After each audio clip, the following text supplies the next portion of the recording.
Welcome everyone, and thank you very much for joining us today for this discussion hosted in partnership with Sterlite Technologies Limited. Together with our panel of guests, we will be looking at developments in OpenRAN across the MENA region. Now, before I introduce our speakers, I'd just like to give a very short introduction on the topic. As you may know, the RAN, or radio access network, is the final link between the core network and an end-user device, such as a phone or computer. In an open RAN environment, the radio access network is disaggregated. Now, this disaggregation opens up protocols and interfaces between the radio unit, where we find the radio frequency signals, and distributed and centralized units that take care of the necessary computational functions. Now, this gives operators more options and greater capacity for innovation. OpenRAN allows them to add new services, optimize network capacity, and improve total cost of ownership.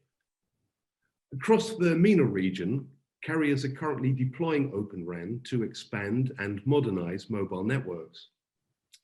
Between 2020 and 2025, telecommunications revenue in the region is anticipated to rise at a compound annual growth rate of 0.4%.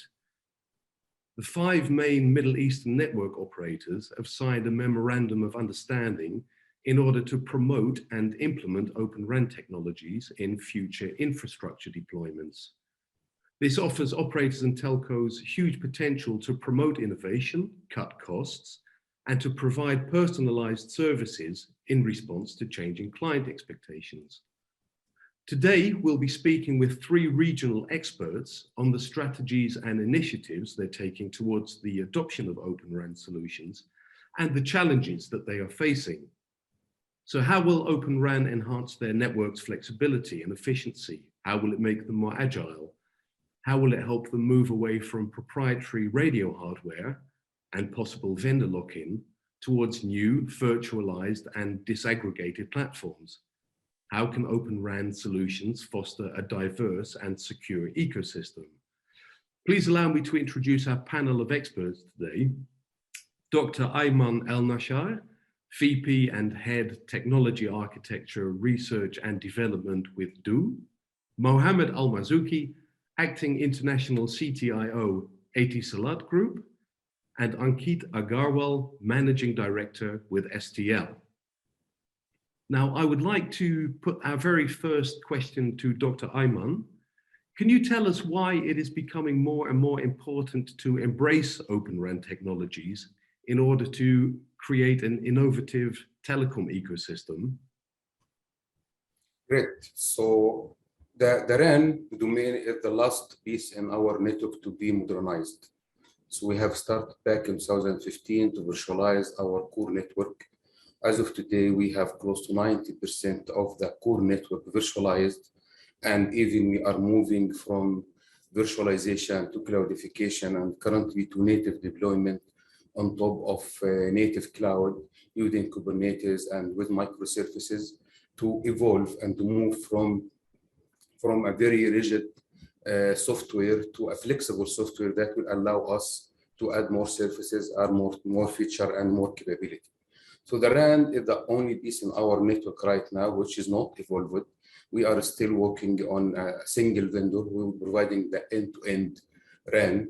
So disaggregating the RAN will provide the flexibility for us to introduce new vendor, to open the platform for innovation, to introduce new feature, okay, and will be able to expand the portfolio of the RAN from the current main 3 vendors to other vendors in the market.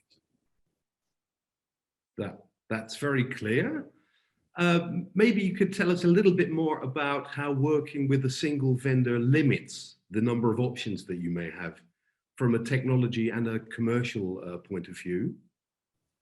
Of course, so you have limited number of the vendor in the market now. If you compare the landscape of the telecom vendor maybe 10 years back, now we are talking about mainly 3 vendors in the RAN domain. They are dominating the market. You have limited number of features. limited or working with their capabilities, it will be difficult, especially to swap one of the vendors. If you have deployed the RAN today, it will be difficult to swap the vendor because he is providing you the hardware, the software, the services, the support, the care, the L2, L3. So it's very difficult to swap a vendor right now. And even, for example, with introduction with the 5G NSA, it is anchored in the 4G. So you have to deploy the 5G NSA from the same vendor. So if you can see what's happening in the standardization in the 3GPP, and we are moving in the direction that the 3 vendor will continue to dominate the market, and you don't have other options. Once you open the RAN for other vendors, so you have the infrastructure, you can have the infrastructure from any vendors, you can have the application, the OpenRAN software, the application from any vendor, you can have the RRUs or the hardware from third party, and you can have the cloud native deployment for the OpenStack or for the containers from any other vendors as well. So you have four independent layers, okay? And you need to have a system integrator that can stitch all of these guys together. And I need to emphasize on the system integrator because the system integrator will play a key role in this deployment. It's very important. You are competing with vendors that they are in this domain since 30 years. So moving with other like small players in the telco side, replacing the key vendors with other small players, you need to have a very strong system integrator that can stitch all of these pieces together to provide similar experience and similar performance. Perfect, absolutely clear. Mohamed, I would like to put the next question to you. As in 2020, Etisalat deployed the first OpenRAN-based mobile network cluster in the MENA region. Can you tell us which strategies you implemented in order to push towards OpenRAN deployment? Hi, good afternoon, everyone. Good afternoon, John. Thank you for having me today. Thank you for bringing up this important topic, which became recently a very hot topic. And I believe everyone in the telecom sector is talking about it, or is at least aware about it now. As you said, in 2019, we managed to introduce the first OpenRAN single network in one of our operators, and specifically in Afghanistan. We operate in 16 countries. So operate in Pakistan, we operate in UAE, we operate in Saudi Arabia, Egypt, Morocco, and a couple of other countries, but in total 16 with different situations. So before a couple of years, and this is kind of a normal process, we keep following the enhancement and the progress and the innovation in the technology. And there was a discussion about OpenRAN. It was kind of strange idea at that time, before maybe 5 years, because for decades we were used to have a RAN as a black box, a closed black box that nobody knows what is inside it. We were very interested to participate in this exercise since the beginning, in coordination with the GSMA, coordination with OpenRAN Alliance and TIP. Also, there was a close discussion with all our colleagues from the European telecom groups, the main one, and also with the regional operators who are implemented recently the OpenRAN, mainly Jio in India and Rakuten in Japan. So we collect a huge amount of information. We participate in a couple of POCs in our footprint. The strategy we are following, first of all, we need to know the challenges and what was their situation now on the ground. As you know, the open setup was introduced in the IT sectors in the 1980s. So we're talking about 30 years ago.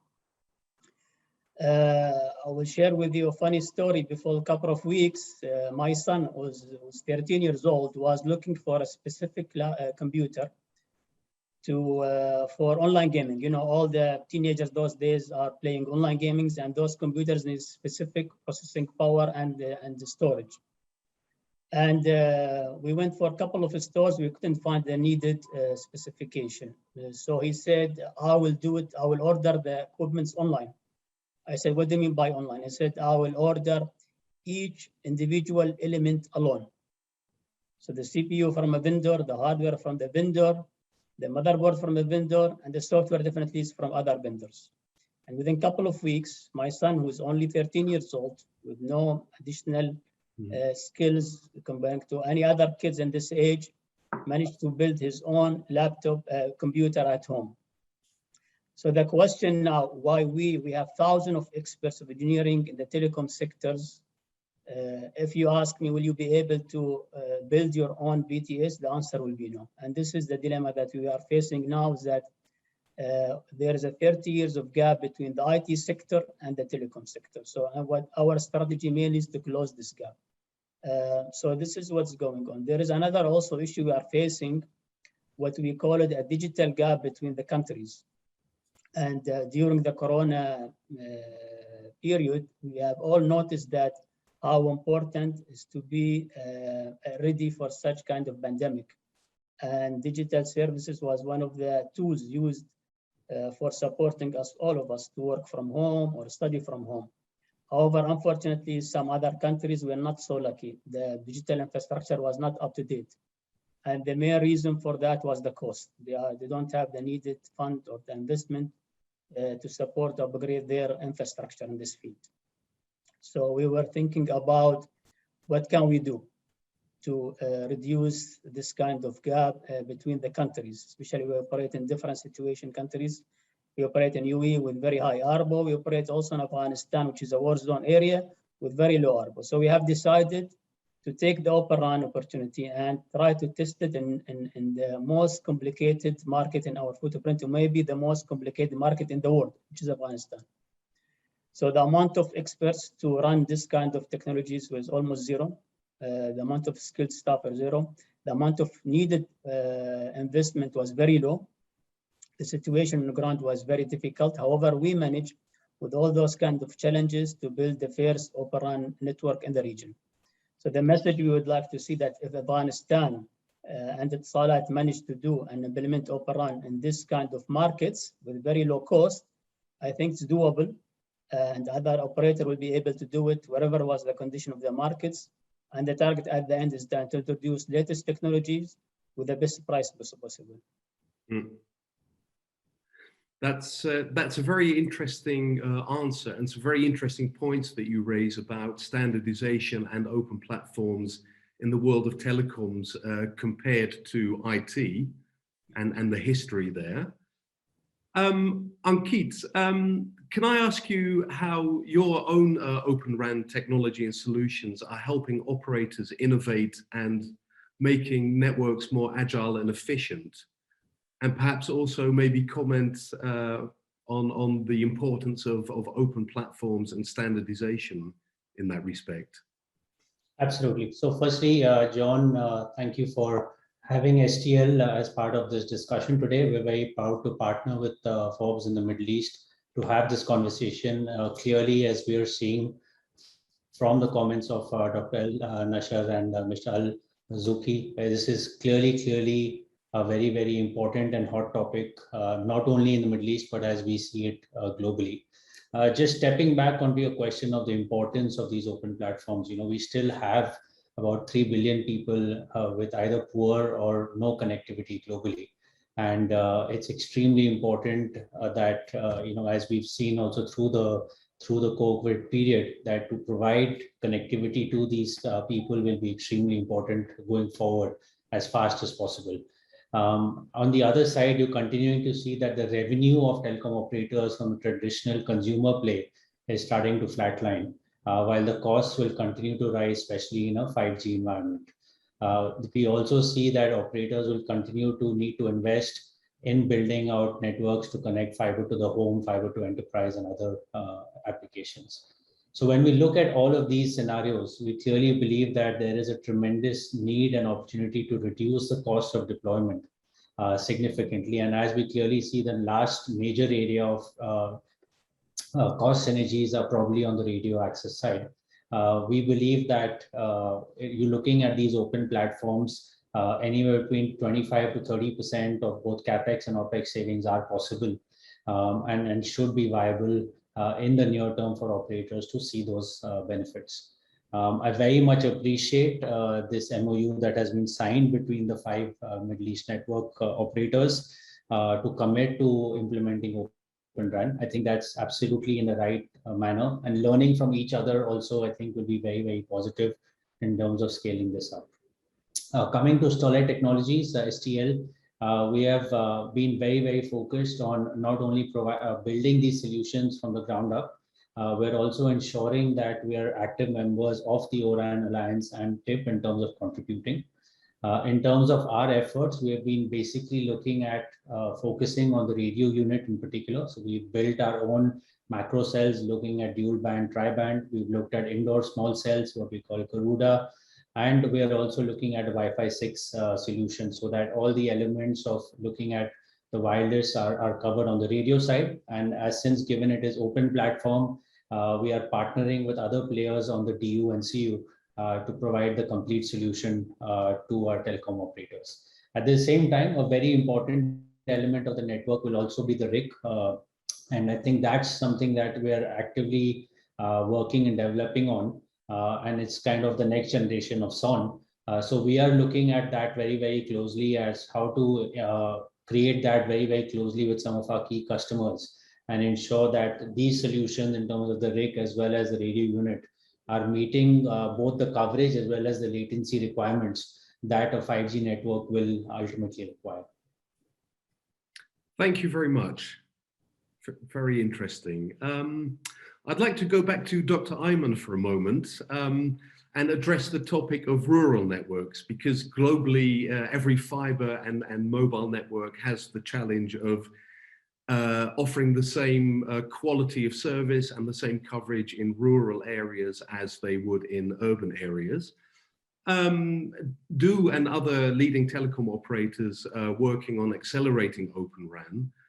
How do you think this will help you and other telecoms operators elevate the quality and availability of service in rural regions? Great. So the OpenRAN, there are two options, two strategy for the OpenRAN. So you focus on the TCO, reducing the TCO, or you focus on adding more features, automation, more capabilities, thanks to opening the platform for different vendors, deploying the latest native, for example, native cloud, along with automation.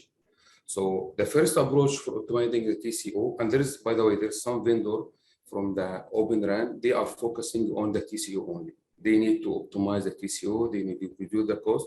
So we can adapt such a vendor in the rural areas. This is one of the options. On the other side, you need to focus also on the automation and the additional feature, the native cloud you can leverage with the OpenRAN. But it's very important, as I highlighted at the beginning, you are replacing one legacy vendor. Sorry for legacy, but it's one of the main vendors with 4 vendors. Vendor for infrastructure, okay, and another vendor for the cloud native deployment, and then another vendor for the application, and the vendor for the radio itself, such as STL. And you need a system integrator, which will stitch all of these guys together. So it's very important to address all of these challenges during the deployment. So you are replacing one vendor with 5 vendors. So you need to find a very strong, capable system integrator that can stitch all of these guys together and provide you a turnkey solution with single support, single care contract.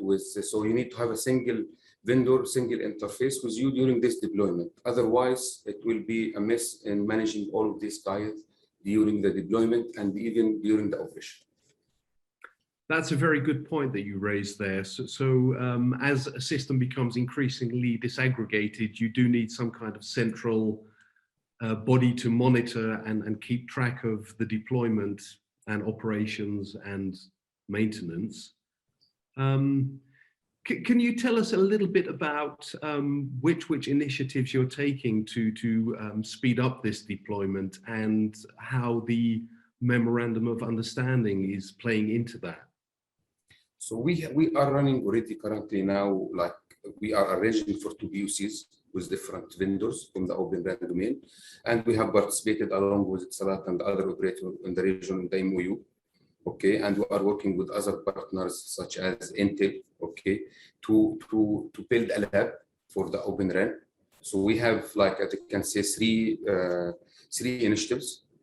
POCs need to validate the performance of the vendors or the system end-to-end of the system with the existing vendor, because you need to have the same features, same capabilities, and building a lab, okay. And the third domain is working with the operator in the region to push for the adoption of the OpenRAN. Yeah, very clear. Thank you. Mohamed, I would like to put the next question to you. Can you tell us a little bit about how OpenRAN can contribute to building a safe and secure 5G and 4G ecosystem, and maybe comment a little bit on the relationship between the front haul and back haul parts of the network?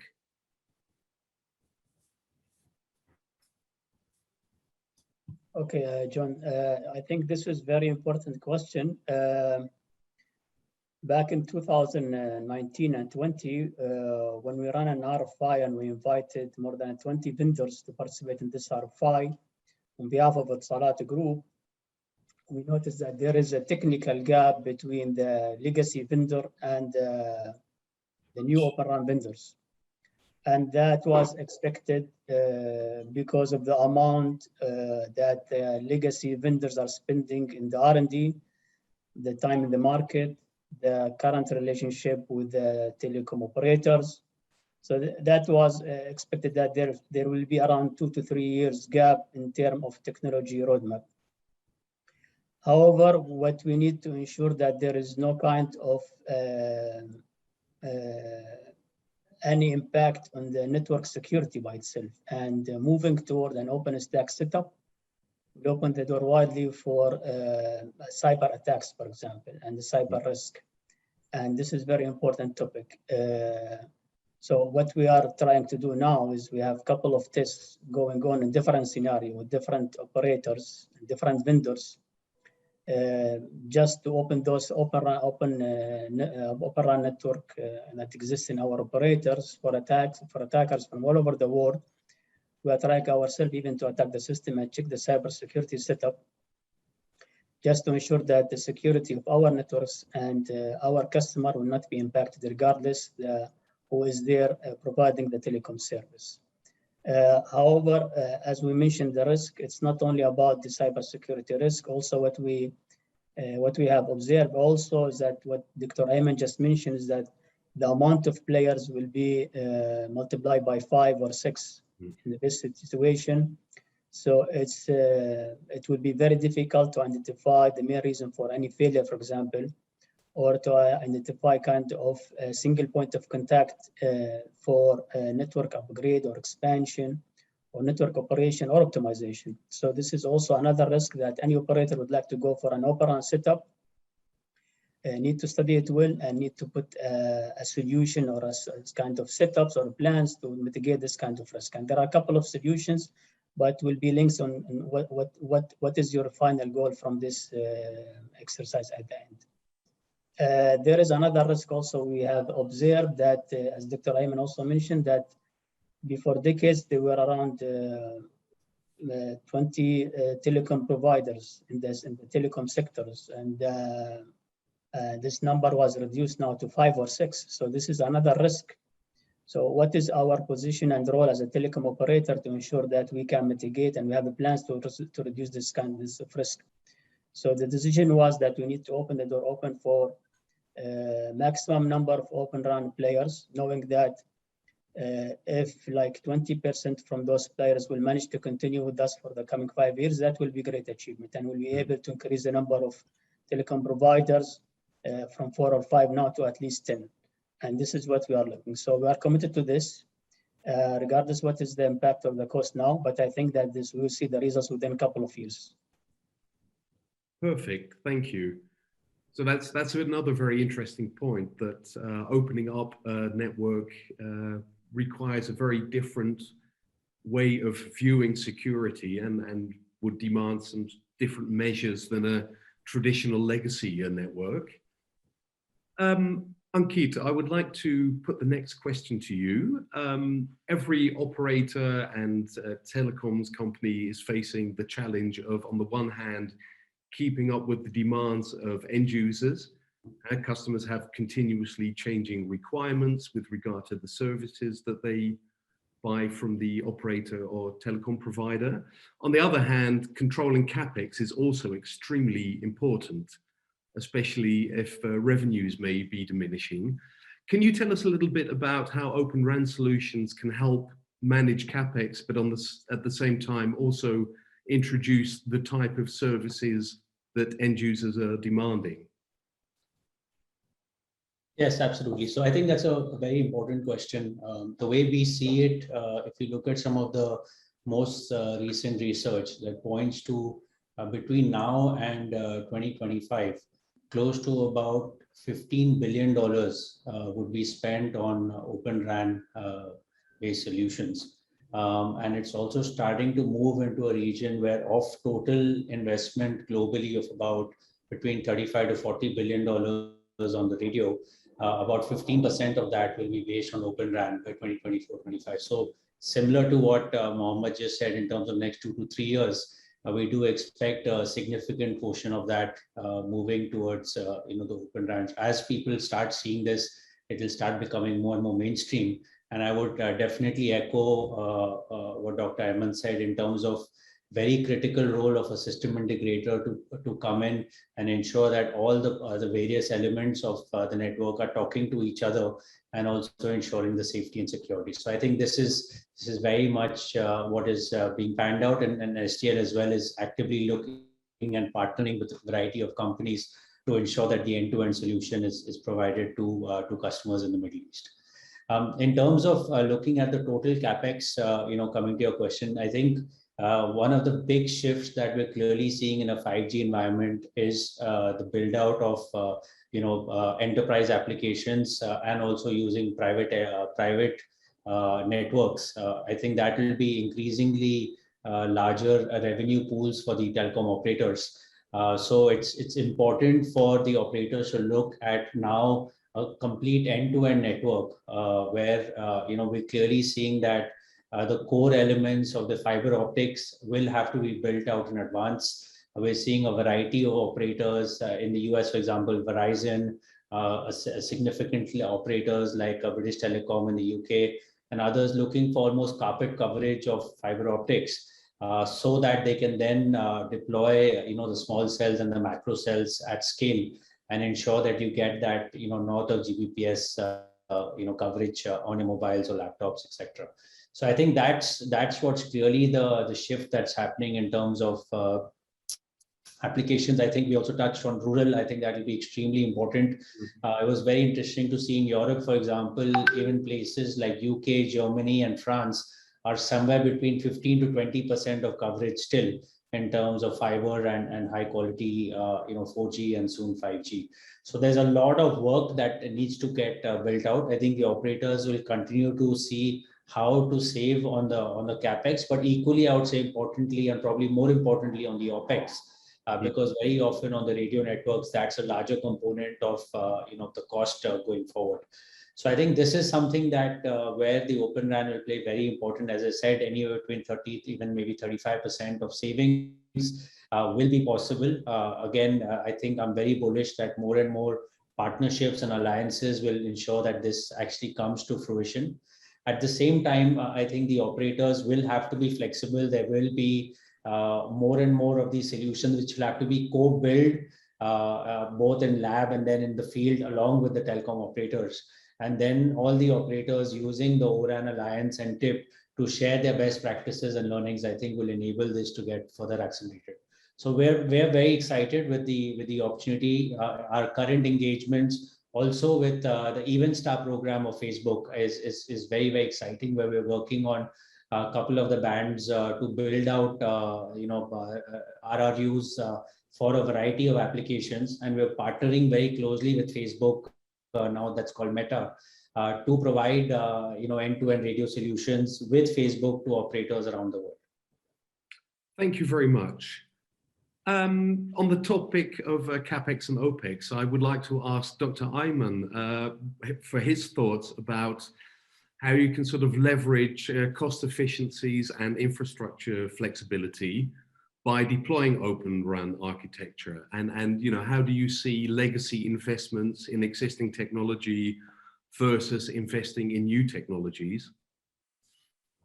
Great. So comparing the OpenRAN ecosystem with the legacy RAN, if you compare on the scale, if there is a scale really, you are going to deploy, let's say 5,000 sites, something like this, similar to the greenfield operator. Yes, you can achieve, optimize your TCO in terms of capex and opex. But for a brownfield deployment, like our cases, and you are going to test initially the OpenRAN in a specific region, make sure the feature, you are making the capability. So the focus will be a TCO optimization or additional feature and monetization on the cloud native deployment that will provide you flexibility in terms of operation, in terms of upgrade, in terms of introducing a new vendor. So you need to balance all of this together and consider them. But I need to highlight here that it's not straightforward that you will optimize TCO, especially with a brownfield deployment, because you are replacing single vendor with 4 vendors or 5 with a system integrator. And each one of these guys, he will need to provide either software or hardware or services and support and operation. So in initial phase, I don't expect that we'll have significant saving from the TCO perspective, unless you are deploying a very small vendor that will give you radius somehow optimized in the cost. But we need to look for the long-term plan. Yeah. We are in the journey for the 5G and 5G CA. So all of this aspects need to be considered. Which technology are going to deploy only 5G? Because 5G in SA, you need to deploy the 4G as well. So 4G, 5G, or 3G, 4G, 5G, because now we are already evolved or modernized our network with single RAN. So all of this aspect need to be considered. And then you can compare all of them together to see which way we will adapt. Yeah, so any investment and savings, it's very dependent on the specific business case and infrastructure and technology already in place, I imagine. Yes. There's no sort of one-size-fits-all model for every region in the Middle East. Yeah, exactly. Especially, as I said, to just give a blind statement that we will save this X amount from the TCO, it's not straightforward. Yeah. Because each operator will have different different deployment scenarios. For example, if you compare with Etisalat, they are group, they have different operators they can leverage in this. If you compare we are working in UAE, so which region will deploy? How we can compare the cost with the existing vendor, and we are comparing, as I said, it's a TCO. You are comparing capex, opex, you are comparing the services, the long term, the features, the deployment. So it's not an easy, but it is a journey that we are on top of this journey, and which is very important that the existing major vendor, once you know that operator in the region are pushing for the OpenRAN, they will come along. And based on the feedback we get from the other operators, mainly in US and in Japan, the big guys, they already started to commit for the OpenRAN. And once we open the system and we have the capability between the big vendors and the other players in the market, then we have an open marketplace that we can select and choose from different things like the hardware. Today, we don't have a problem in the hardware. We will able to deploy from X vendor the infrastructure, and then we switch to another vendor, to third vendor, storage, backup, compute. It's very easy. Now we have this flexibility, but from the RAN application software itself, we still don't have this flexibility. I hope that within 2-3 years, as highlighted by Mohamed, that will, along with the effort in the region, we will reach to this target. Thank you very much. So a lot of interesting ideas around capex and opex. Mohamed, if we move away from the capex and opex for a minute, what services or what type of customized services would be interesting for Etisalat to deliver through this virtualized, disaggregated system? Okay. So without OPEX and CAPEX, you are making the answer very difficult for me, but it's a good question because we have identified also a couple of other benefits that we think we can add to the organization in general. So what we found that our procurement system was designed based on the requirements of the legacy OpenRAN RAN vendors. What do I mean? The RAN vendors have all the capability, have all the money, have all the time, have all the staff needed to drag you into, for example, a negotiation that will last for a couple of months only to close a small deal of integrating 1,000 sites. They have it, and they know that they have the time and they have an advantage. So what we have noticed is that even our simple and normal or repetitive procurement processes gone into a process where it become very complicated, unhealthy, taking longer time. And this needs to be changed. However, what we have noticed is that the current kind of negotiation with the legacy vendors is not helping us. Comparing to what we have noticed when negotiating the same terms and conditions with the OpenRAN vendors, those are smaller players. They would like to close the deal as soon as possible. They don't have the leverage of time or money or team to support long and unhealthy duration of negotiation. We'll be able to close the same deal within a couple of weeks or maybe days, comparing to a couple of months with the legacy vendor. So this is a huge modernization or enhancement coming to term of agility to any organization, and this is a must. So this is one of the additional benefits that we are getting only by open the door for new players in the market. Yeah. The other added value which we have noticed is missing currently with the legacy vendor is the automation or the usage of AI solutions. And for so many reasons, I will not mention it now, but for so many reasons, this field is not on the priority of our legacy vendors because it might impact their cost or footprint or whatever reasons. And this also prevents the telecom operator not only from optimizing their network in a better way and optimizing the current resource with a better cost, but also adding new services compared to the competitors in a very fast time. For unknown reason, this is not on the top agenda of the legacy vendor. However, because of the introduction of the RIC, AI is a basic part of any OpenRAN solution. And by it, you can introduce or invite many AI external vendors to be part of the game. And whatever solution you are looking for, it can be integrated easily in the OpenRAN. So this is one additional huge benefits to the OpenRAN players and to the OpenRAN setup by itself. Other added value will be as well the number of vendors. What we have noticed that the roadmap of the many players become kind of one version with different flavor. But at the end, if you see the main roadmap or added services, they are talking all about the same.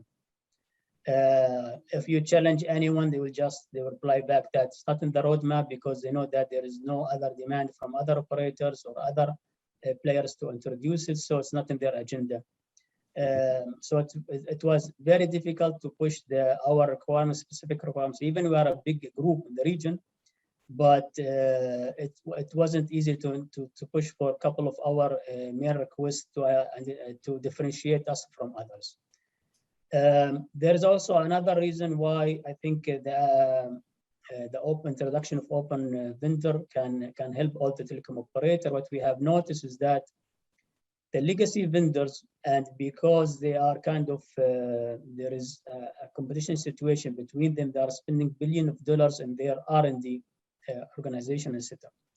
And at the end, we will be paying this amount of million that's spent in the R&D. I'm not against R&D, but the situation we are facing that the current telecom provider roadmap or technology is kind of 3 to 4 years ahead of the complete ecosystem. So for example, let's take the 4G. 4G was introduced first time in 2009. After a couple of years only, we managed to have a couple of applications that is using 4G. And after a couple of years, telecom operator managed to monetize its assets in the 4G. Same thing now going with the 5G. The telecom vendors, the legacy one, is pushing us to purchase expensive 5G solution and keep modernizing it every year. Although there is no kind of complete ecosystem in our markets to support the demand of the 5G. And there is kind of a race in the market about being the fastest or whatever names that's linked now with the 5G. But if you reflect that to the end user benefits and to the shareholders benefits, it's kind of it's almost zero. So telecom operator needs to be careful about this point and not to drag into a race driven by the telecom legacy vendors. And what we noticed that the OpenRAN vendors are not into this kind of games. They are willing to provide whatever is needed that can be monetized immediately in your telecom packet. Perfect. Thank you very much. I'd like to put one more question to Ankit. When deploying an open radio access network, which sort of adheres to all the current guidelines, which fundamental changes do you see compared to the legacy way of working? And how is STL helping telecoms partners and network operators to take on these new challenges? Yeah, absolutely. I think fundamentally the way to think about this is that it brings a lot more control, flexibility, and the adjustments or changes that the operator wants to do in the network and provide differentiated services. All of those become eventually on a plug-and-play basis. That's the significant shift that the network will move towards and is starting to move towards already. I think the days are gone where you're completely dependent on this kind of black box solution, and anytime you want any changes or upgrades, you are basically completely dependent on the same supplier.